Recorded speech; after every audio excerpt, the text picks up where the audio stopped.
Buenas noches. Eh, Quisiera saber si me pueden escuchar para llegar a ustedes con la charla programada para para el día de hoy. ¿Eh? ¿Me escuchan? Muy bien. Entonces, vamos a empezar. El primero para agradecer al grupo de profesionales de la organización llamada Redes por la invitación que me hicieron para el día de hoy y para poder compartir con ustedes unos minutos y poder conversar sobre un tema que para mí es de suma importancia, que tiene que ver con aspectos de la identidad cultural y relacionado a un concepto que del campo de las ciencias sociales se trabaja mucho, el concepto de lo cholo y cómo se construye este concepto a partir de los años 70 aproximadamente, ¿no? Entonces, eso para empezar, y quisiera plantearles la idea de cómo vamos a desarrollar esta charla el día de hoy. Vamos a hacerlo en dos momentos. Un primer momento, para poder entender el tema, tendríamos que ubicarnos nosotros en algunos elementos conceptuales y después analizar de cómo el tema mismo de la identidad se ha ido construyendo o no, en todo caso, en el caso contrario, en la sociedad peruana, ¿no? Lo primero es que si nosotros hablamos de lo cholo como identidad o como parte de la identidad cultural peruana, entonces lo primero que habría que entender es qué entendemos nosotros por cultura, ¿no? Hay muchas formas de hablar o de entender lo que es la cultura. De la manera más sencilla y práctica, cuando nosotros estamos hablando de cultura, estamos hablando de una forma de vida. Y si hablamos de una forma de vida, entonces todos los grupos sociales tienen determinados elementos de cómo desarrollan el imaginario, las ideas que construyen, las tradiciones, el comportamiento diario, y a todo ello se le llama cultura. Por lo tanto, hay que sacarnos de nuestra mente, sociológicamente hablando, la idea de que existe la persona inculta.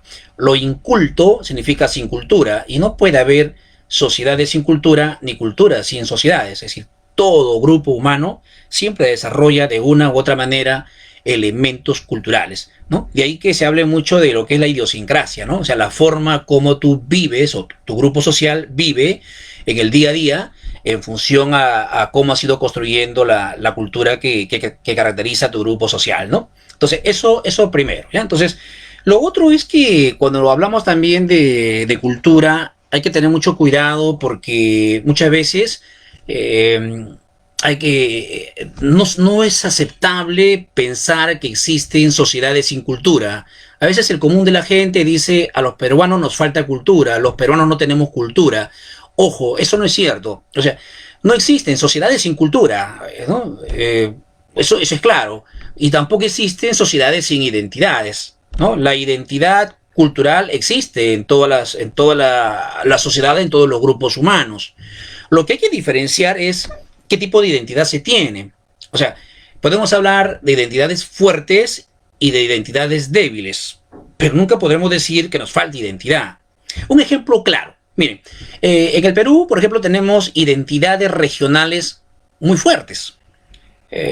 Los arequipeños tienen una identidad cultural regional bien fuerte, bien firme, y por lo tanto, incluso ellos se creen una república aparte de la nuestra, ¿no? Y bien por ellos, ¿no? Los cusqueños hasta se creen el ombligo del mundo, ¿no? O sea, ellos manejan en su imaginario que son el centro del mundo y por lo tanto eso fortalece su identidad regional como cusqueños, ¿no? Aquí en la región nosotros podríamos fortalecer mucho más nuestra identidad a partir de lo que es Caral, ¿no? Como la matriz y la cuna de la cultura a partir de las investigaciones que se han hecho en los últimos años, ¿no? Y así por el estilo, los trujillanos tienen su propia identidad regional cultural que los fortalece y los lleva a ellos a identificarse con lo suyo a partir de elementos musicales, por ejemplo, como la marinera, que es parte de su cultura, ¿no? Y así podríamos decir de muchos lugares, Casma con la cultura sechín, el guerrero sechín, que marca toda una historia muy importante en esa región y que los lleva a constituirse en todo caso también como un lugar con una fuerte identidad regional. El gran problema es que las identidades regionales fuertes no suman una identidad nacional fuerte, ¿no? La sociedad no funciona como las matemáticas, eso que nos quede claro. En las matemáticas, si los grupos que se constituyen son fuertes, el resultado va a ser mucho más grande. En el Perú aun cuando las identidades regionales sean fuertes, cuando suman, desgraciadamente, no dan como resultado una identidad nacional fuerte, ¿no? Y eso hay que trabajarlo. ¿Y por qué no suman una identidad nacional fuerte? Porque hay elementos que nos separan. Se ha dicho hasta el cansancio que somos una sociedad multicultural, o sea, de múltiples culturas, ¿no? Y hay tres conceptos que también nosotros debemos entender.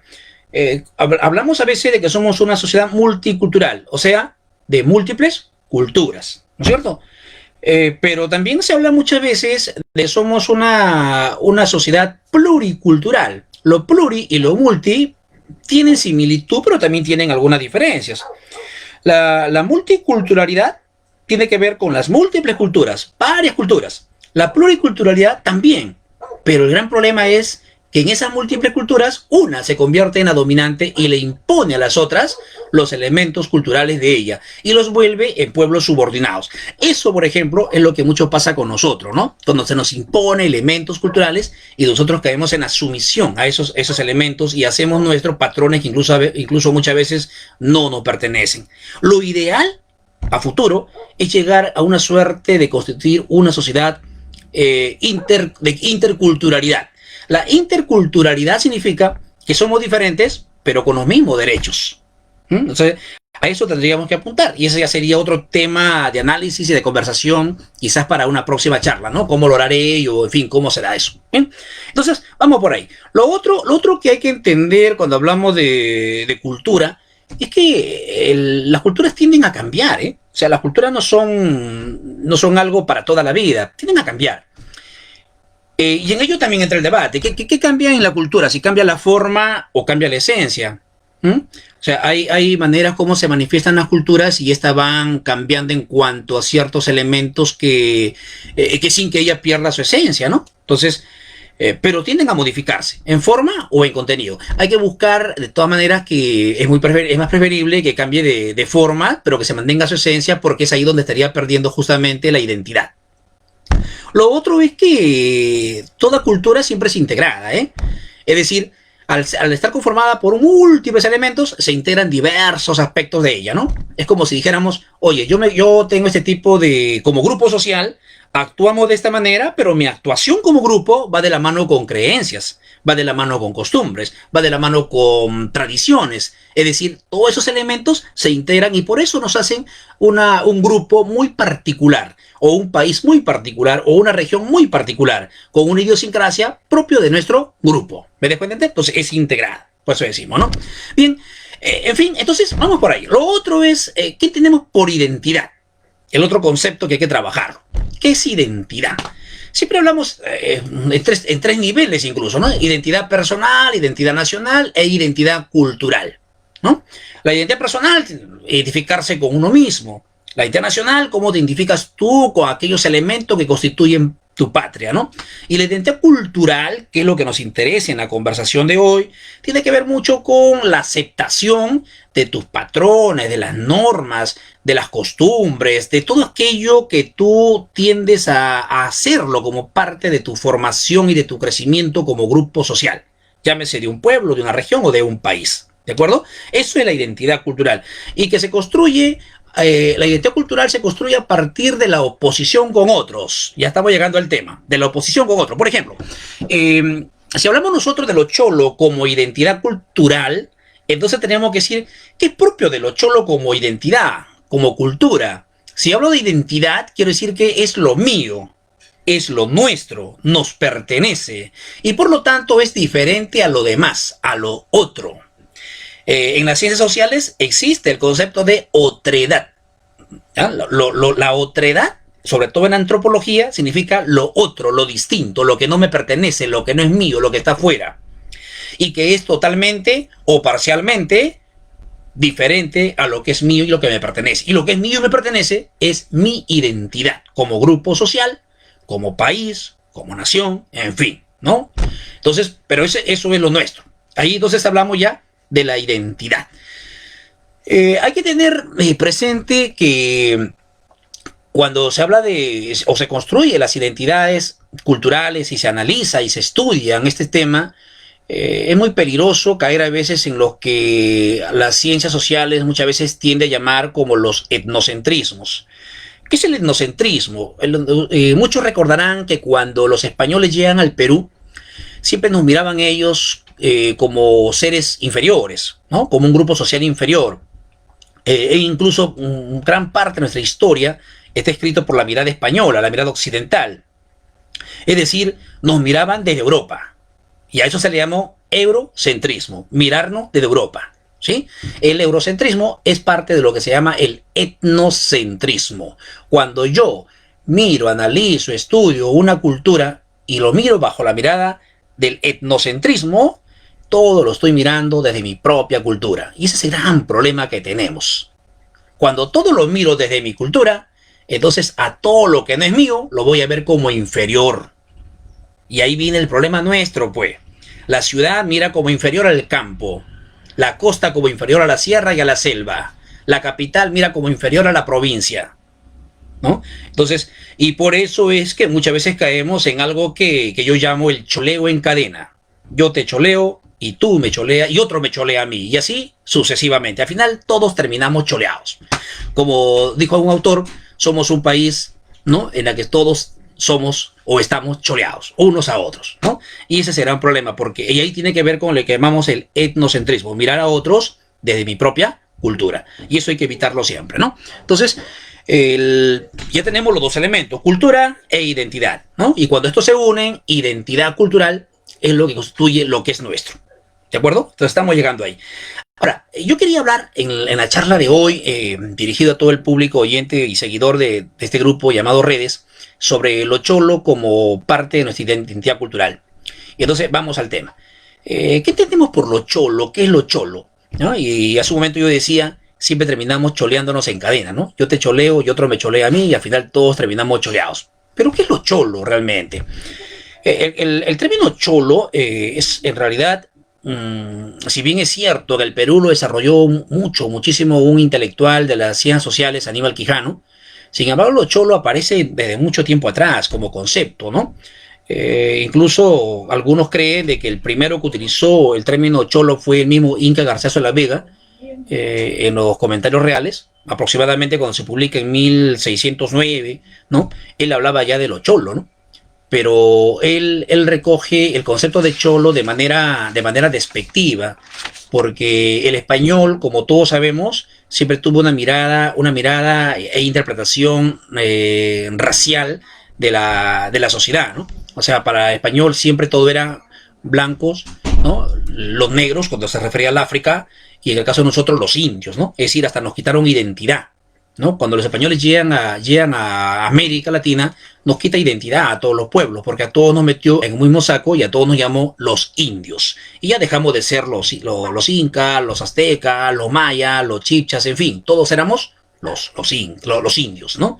Y entonces ahí nos quitaron identidad, ¿no? Y Garcilaso de la Vega, cuando encuentra que poco a poco en el Perú se van mezclando las razas, ¿ah? Nacen, por ejemplo, ¿no?, los mulatos, con los hijos de los negros que fueron traídos del África como mano de obra, ¿no? Y poco a poco va surgiendo también lo que ellos creían que era, de alguna forma, la mezcla de las razas en cuanto estas se iban degenerando, ¿no? Los mulatos con los indígenas, ¿no? Y entonces ahí nace lo que ellos llamaban el cholo, de acuerdo a Garcilaso de la Vega. Y le dan el nombre de cholo, según la óptica de Garcilaso de la Vega, porque el concepto de cholo ya se utilizaba en la isla de Barlovento, en España, para conocer a un perro de raza chusca, así mismo lo describe Garcilaso de la Vega. En otras palabras, para abreviar esto, Garcilaso de la Vega se estaba refiriendo, cuando hablaba de cholo, al grupo social, desde su óptica, de la peor mezcla de razas, según la óptica de los españoles. Y ahí entonces surge el concepto de cholo. Y por ello es que a partir del español muchos han reproducido el concepto de cholo de manera despectiva, ¿no? Para señalar a lo inferior. ¿De acuerdo? Sin embargo, María Rozborowski, una historiadora, hace un estudio en las culturas del norte del país y ella encuentra lo siguiente, ¿no? Un texto que muy poco se ha difundido, y ella encuentra que el término cholu, no cholo, sino cholu con U, ya existía incluso antes de la llegada de los españoles, ¿no? Y lo encuentra en Mochica, la cultura mochica.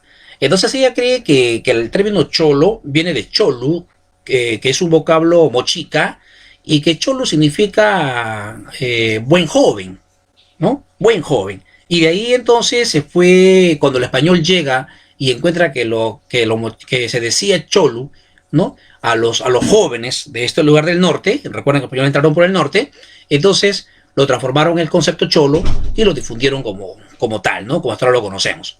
Y por eso es que incluso en muchos lugares de la sierra, sobre todo en la sierra de Ancash, hasta hoy se utiliza el concepto de cholo, pero para asignar al joven, ¿no? Por ejemplo, es común escuchar que un vecino le diga a otro, oye, qué buen cholo tienes, cuando se refiere a qué buen hijo tienes, ¿no? O qué buenos cholos tienes, cuando qué buenos jóvenes tienes que trabajan en tu chacra, ¿no? O sea, el término cholo significa, de acuerdo a María Rozborowski y su estudio sobre el lenguaje de los mochicas, que significa buen joven. ¿De acuerdo? O sea, un significado completamente distinto. ¿Sí? Entonces ahí va a cambiar el significado del mismo. Entonces, durante la colonia y toda la época española, los cholos estuvo asignado desgraciadamente más a los grupos que para ellos eran inferiores. El español lo vio bajo una óptica racial, ¿sí? Y eso trajo repercusiones negativas en nuestra sociedad, lógicamente, porque durante mucho tiempo, entonces, a todo aquello que el occidental consideraba como inferior, se le asignó el concepto y la mirada y la identidad de lo cholo, ¿sí? Y así se fue dando a través de la historia. Sin embargo, yo quiero aquí hoy día plantear otra mirada para entender lo que es lo cholo desde la perspectiva misma de las ciencias sociales y poder entender lo que hoy está pasando en el país. Yo no en vano escogí este tema para el día de hoy. Lo que pasa es que vivimos una época muy difícil en la cual muchas instituciones del Estado de alguna forma están desbordadas. Y están desbordadas porque algunos niveles de corrupción no se han podido corregir hasta hoy. Y las masas, el pueblo, lo popular, son términos que todavía están vigentes hoy y reclaman muchas cosas, ¿no? Entonces, yo no sé qué se venga de aquí más adelante con el tema de la pandemia, pero hay elementos que habría que analizar para poder entender cómo las masas en desborde están construyendo también una nueva sociedad, ¿de acuerdo? Bien, entonces, y a eso voy a llegar al final. Entonces, cuando el español divide a la sociedad que conquista nuestra sociedad, incluso ustedes recordarán por historia que dividió en dos grandes sociedades, ¿no? Incluso la denominó república, la República de Españoles y la República de Indios, ¿no? Donde después nacen los cholos, según una perspectiva española, ¿de acuerdo? Es decir, leyes para los poderosos, para los dominantes, y leyes para los dominados, los subordinados. Y así nos vio el español, ¿de acuerdo? Entonces, y al verlos así, fue creando todo un conjunto de creencias, de imaginario, que la gente ha ido reproduciendo de generación en generación, desde la época de la colonia. Alguna vez le escuché a Miguel Ángel Cornejo utilizar un concepto que me pareció bien interesante. Él hablaba de lo que es el inconsciente colectivo, ¿no? Y el inconsciente colectivo tiene que ver con aquellos elementos que guardamos las personas de una sociedad determinada y que de manera inconsciente lo transmitimos de generación en generación, ¿no? Y de acuerdo a ello, algunos estudios creen que parte de la idiosincrasia de nosotros los peruanos es que somos muy desconfiados, ¿ya? Y entonces algunos autores creen que la desconfianza como parte de un elemento cultural nuestro viene de la época de la colonia, imagínense ustedes. ¿Por qué? Porque en la colonia el español nos enseñó a ser, ¿no? A ser desconfiados de todos. Desconfiábamos del blanco que nos conquistaba, lógicamente. Pero llegó un momento en el que también desconfiábamos de nuestro propio hermano indígena. ¿Por qué? Porque nacieron en esa época muchos que ya no querían vivir subordinados y por lo tanto se aliaron al invasor español, ¿sí? Y ahí nació un concepto que también hasta hoy se utiliza en la vida cotidiana. Muchos habrán escuchado hablar del concepto de lo guachafu. La guachafería como concepto significa el asumir elementos culturales que no te pertenecen y terminas haciendo el ridículo. Cosa que ocurría ya de la época colonial, cuando algunos indígenas querían hablar como español, vestir como español, y sin embargo negaban su propia cultura y terminaban haciendo el ridículo porque ya no eran aceptados por sus propios hermanos, quienes desconfiaban de ellos, lógicamente, pero también eran rechazados por el español porque no era pues un blanco y el español rechazaba todo aquello que no era su raza, ¿no? Entonces ahí nace lo guachafo, la guachafería.